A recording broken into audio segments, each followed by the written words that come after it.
Welcome, everyone, to the Rasikanand podcast, a daily spiritual podcast. Let's breathe in together. Om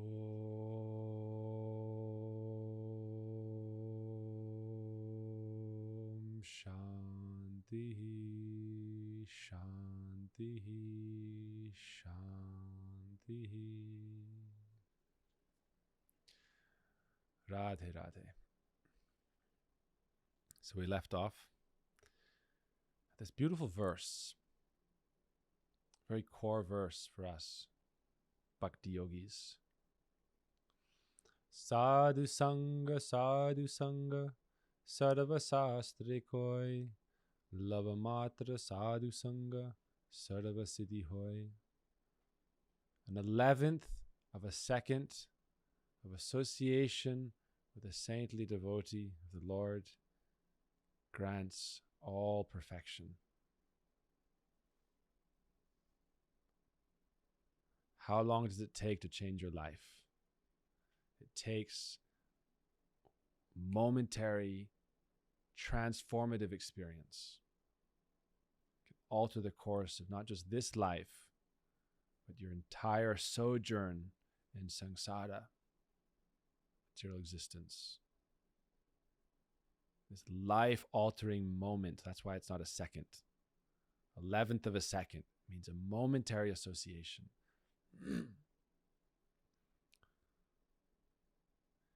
It's not that your life becomes perfect in a 11th of a second. It means that 11th of a second creates a snowball effect, a butterfly effect, right? Spiritual transformation. For me, I remember that when I was still a young teen, when I heard Srila Gurudev speaking about Sri Raghunath Das Goswami in New Braj, where we'd have our week-long festivals. And I was praying and understanding that, oh Krishna, one time if you call out to Krishna, oh, I am yours. Krishna tomar hoy. Jadi boli ek baar. One time you call out sincerely, oh Krishna, I am yours. Maya hoite banda. Dare kore baar. Krishna will free you. Maya will free you. Oh, now you are released. But what is the seed of that prayer? That is sadhu sangha. Otherwise, you are lost in material existence. That seed, what is the seed? 11th of a second of real sadhu sangha. So I was very fortunate. This led me meeting my Sri Gurudev. Everything prepares us to plant that seed. Why? Banashram Dharma, it's described to be a spiritual society set up. We grew up in a spiritual society in our community in California. Very spiritual society. So that was a fertile environment through which there would be a platform that the seeds of the hearts and the souls of everyone could be planted and then grow into their full potential. Something my Gurudev said, Srila Bhaktivedanta Narayan Goswami Maharaj, very sweetly. I've been reminded this by a few people recently.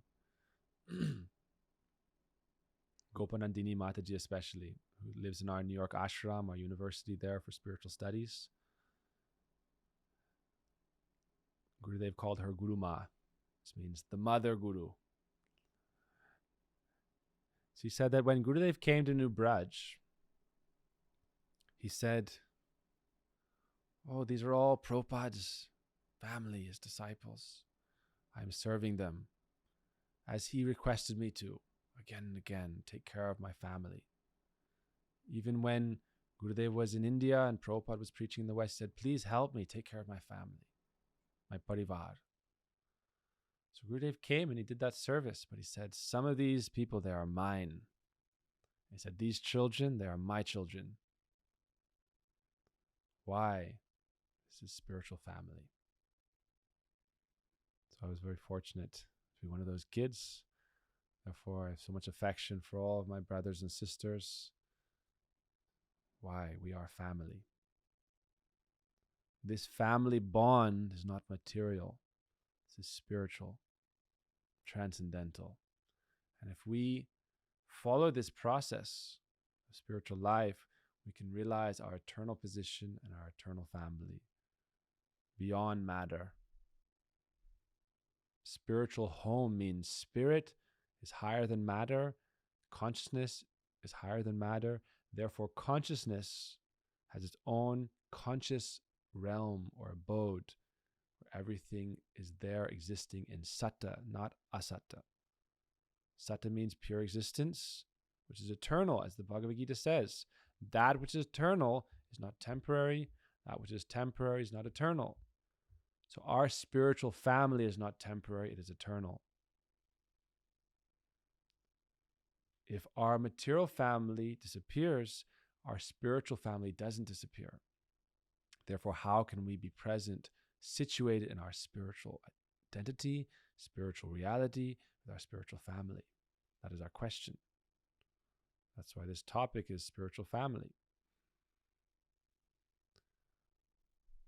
So by Gurudev's mercy, I got to stay for the first time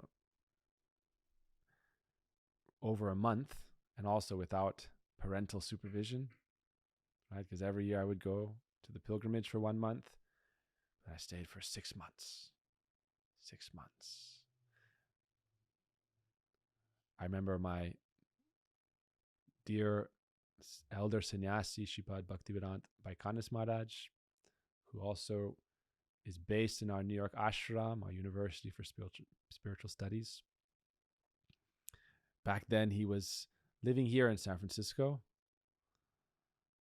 and he would ask me, so when are you breaking free? How long are you going to stay and work in the gallery? My parents, we have an art gallery in Clovis, Fresno.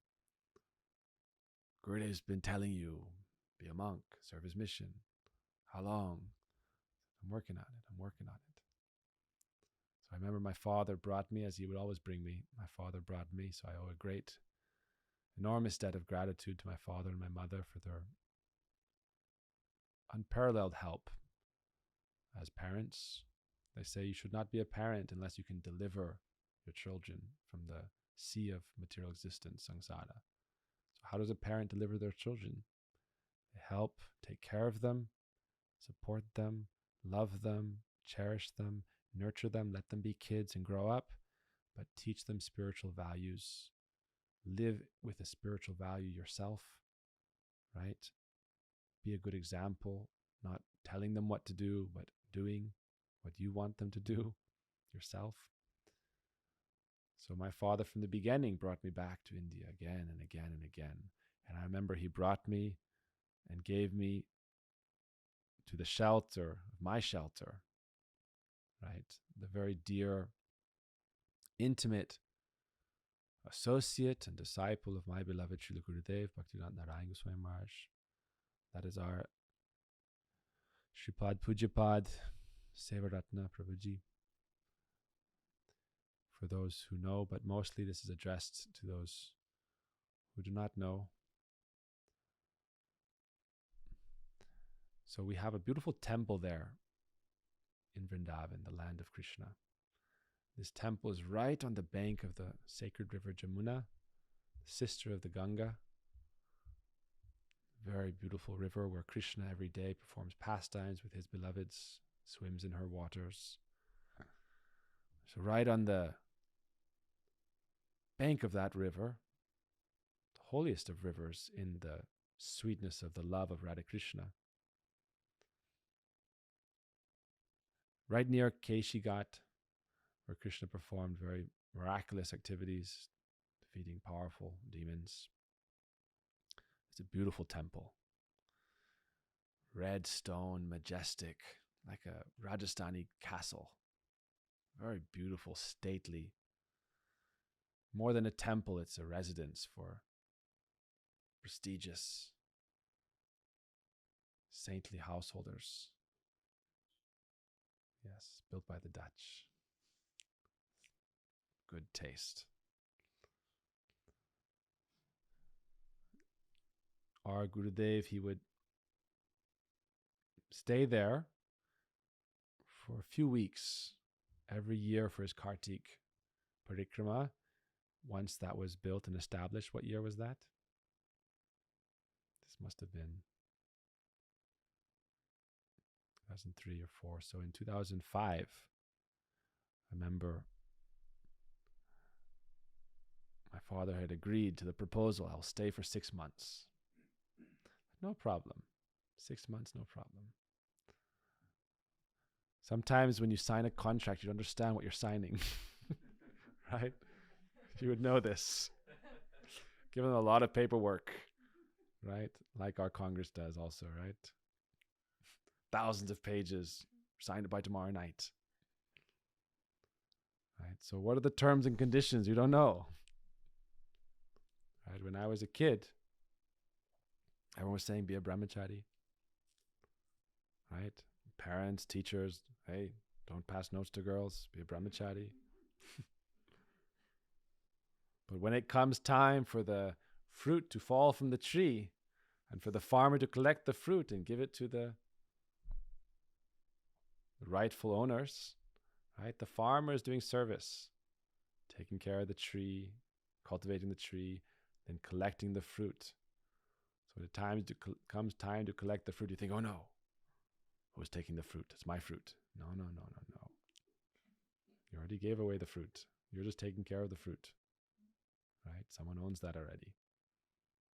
That's what Sri Rasikanand Goswami Maharaj said. He's ours, not yours. So my father, they're thinking, yes, 6 months, no problem, they'll come back. I'll come back. You'll come back. You'll get married, have family, carry on the family line. But my service to Gurudev is not to carry on my material family line. Carry on the spiritual family line. That is our service to Sri Guru. So I remember in Gopinath Bhavan, there's an area Gurudev would sit with his assembly of sannyasis, swamis. Gurudev would sit on his vyasan, and on that there would be a platform. And at that point, how many? 20, 25 fulgent sannyasis, disciples of Swami Prabhupada, disciples of Pujapad Bhaman Goswami Maharaj. Beautiful, transcendental vision. And there would be 1,000, 1,200 people seated there, pilgrims seated there from the West, from all different countries and from different states in India, and on the balconies. And then if you go from the courtyard where Gurudev would sit, then there was a little area, you could say a private viewing gallery. Where was the private gallery? The Sevak quarters, where they cook in the kitchen. Private gallery. Private seating. This is VIP seating. Sevak means servants. Those who are very prestigious, very dignified, they don't like to sit with the servants. So servant seating is private seating. Right? Every class Gurudev would give, everyone, like Gopanandini Mataji tells us, everyone's figuring out, where is my place in the pecking order? She said she always had her seat. Shamarani Mataji, Shripad Shamarani Didi, Vrindavan Vilasini Didi, and Gopanandini Mataji. 1, 2, 3 tiers. Everyone has their place. Right? So there in the kitchen, you go through there, and it wasn't a kitchen that's from this world. It's a transcendental kitchen. Like a baby replica of Sri Radha's kitchen. It's not an ordinary kitchen. How do they cook in the spiritual world? Right? Think about it. How do they cook in the spiritual world? Vaishnavas, sadhus, they design kitchens that remind them of that place. How can they feel like, oh, today I'm cooking with Sri Radha? So this topic that I'm going on is about flowers and fragrance. The fragrance of flowers and the fragrance of cooking. Why I'm in Pran Krishna's home. He is my expert god brother. Expert. In Hindi we say rasoya. Chef. What is a chef? Someone who is expert at mixing flavors, manifesting flavors, creating a flavor. That is called rasa. Ananda rasa. This is the glorification of Shri Radha, the Brahma Sanghita. Ananda Chinmaya Rasa Pratibhavitavis. Chinmay means spiritual. Ananda is this bliss potency. And rasa is our relationship, the flavor or the taste of our specific mood in relationship to Krishna and to Radha. That is our rasa. And there are many supporting rasas, and there are many emotions that come and go, sanchari, bhyabhichari, and so forth. These are all different transitory emotions. But what is our primary flavor? So what I'll be speaking about for the rest of this episode and then tomorrow morning and tomorrow daytime is about rasa, fragrance and flavor. And so I'm going to speak specifically about some of my most cherished services that I performed for many years. Especially, people think, okay, so you were a monk. What did you do? People ask me this question. So you were a monk? You lived in India for many years? What do? You just study at night with the lights off with a little candle, pour yourself over books? No, I said I mostly made garlands and cooked. Right? Picked flowers, made garlands, and cooked. Fragrance and flavor. That is rasa. But I was not so fortunate to only do that. I got engaged in many other activities, publish books, and become qualified, become a scholar and preach. Right? The most fortunate souls, they don't have to go out in the battlefield. They get to make garlands and cook. And go be with Radha and serve Krishna. This is our ultimate cherished ambition.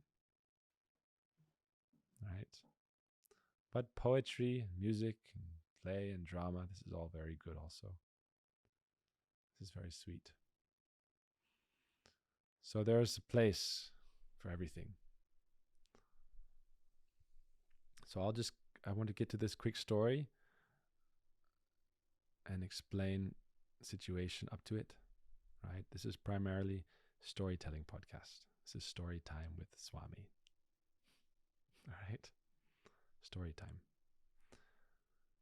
What can we learn from these stories so we can live a better life? So my father brought me to this kitchen area. Every day when Gurudev would give his lectures in the evening and the morning, the kitchen was humming with activity. Right? How do you feed 1,000 people? With a lot of time spent in the kitchen. So you can see how far society is going away from God by how much people don't want to be in the kitchen. Right? This is how much you can see patriarchy is on the rise. Ladies, they're all patriarchs now. Kitchen? Why would I go to the kitchen? I will be a man. But we men, we want to be in the kitchen, serving with Sri Radha. So we are trying to go closer to God by serving Ananda, the principle of giving pleasure, pleasure-giving potency. And this world is trying to go further away from God. Where the further you go away from the God, the more you want to be God. I'll go further and further and further and further away. Maybe one day I'll find out how far I have to go to become God. Sangsar is an endless ocean with no shore. You'll never be God, sorry. You can imitate,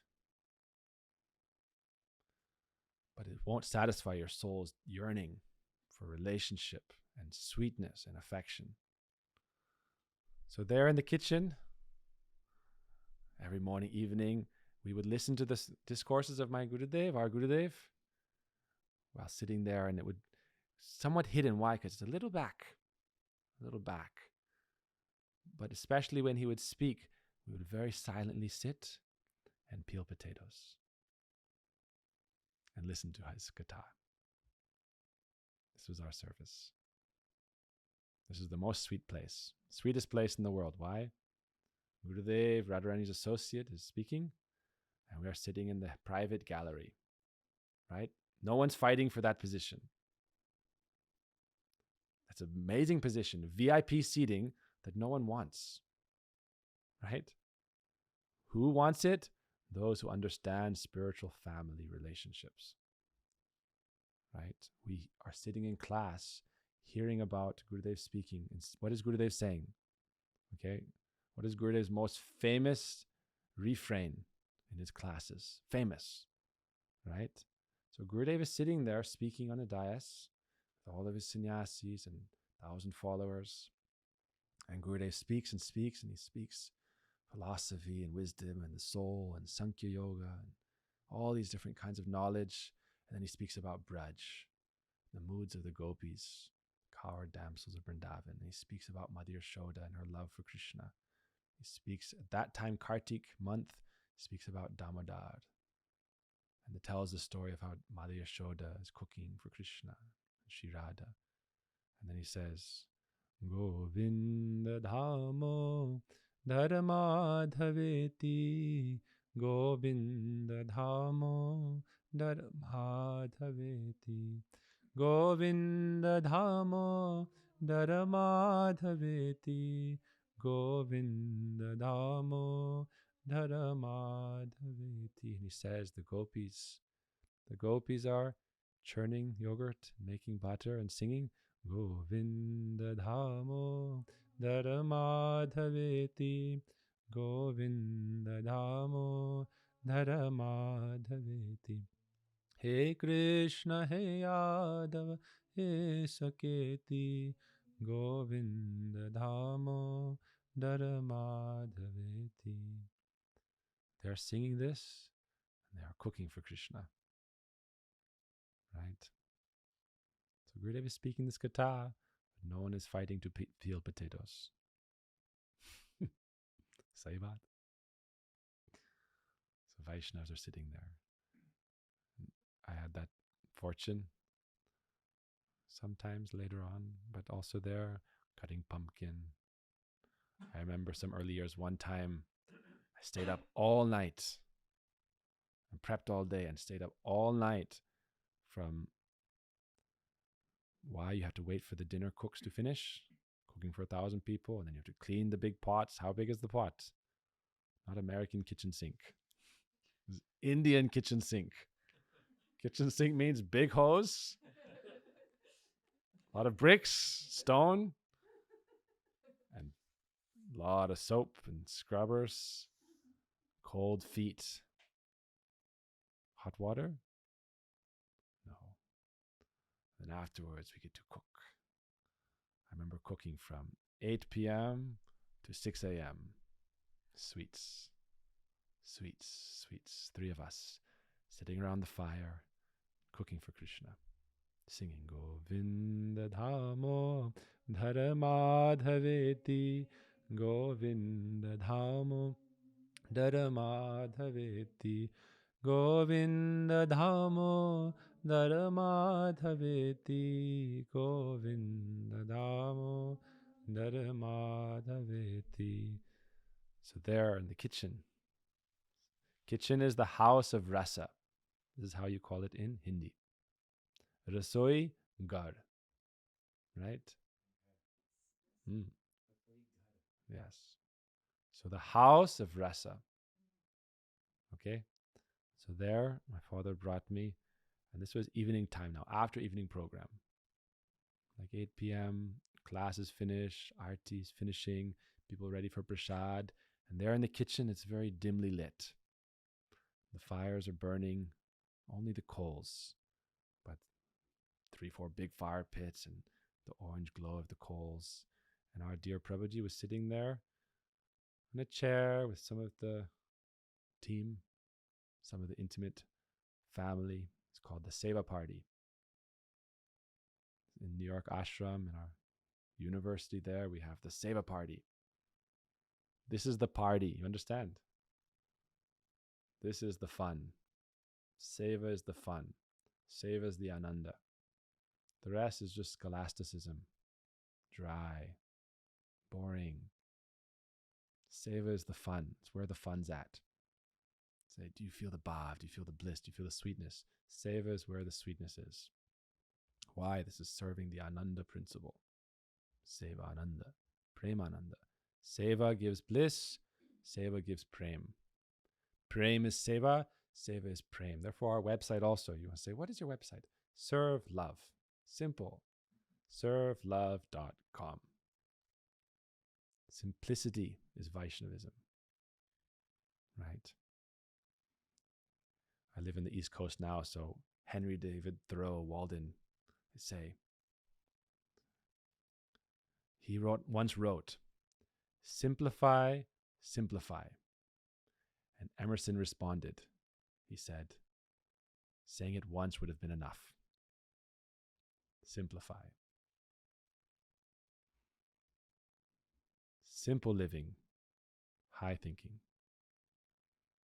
High living, higher thinking.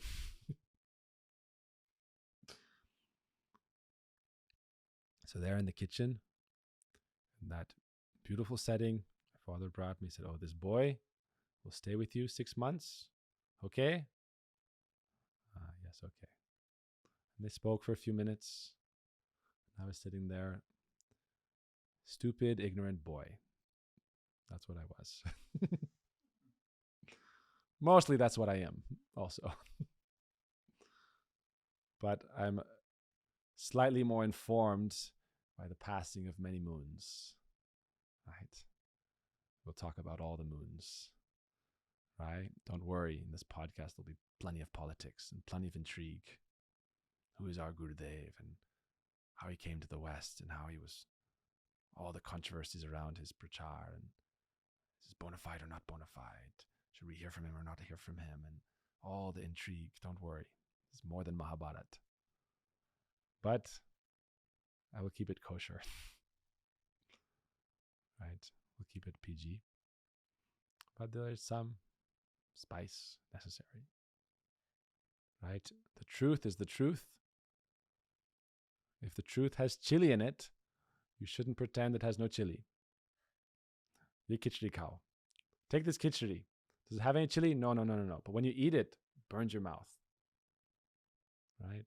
So if the truth has spice, let it have spice.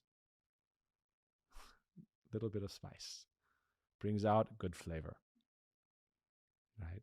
No problem. So I was very lucky that I was, you could say, offered and graciously accepted into that spiritual family. And I spent my first 6 months in Vrindavan. That time, Mathura, but Mathura, Vrindavan is all Vrindavan, like Vrindavan. So I lived for 6 months in our Gurudev's monastery there, Shri Keshavji Gaudiya Math. And we will continue this topic tomorrow morning, our next episode. What are the glories of a pure Vaishnav? Everyone sees things according to external reality. Who can see the spirit and the essence? This is called Suksmadarshi. Subtle discrimination, subtle intelligence, refined understanding. So we'll speak about that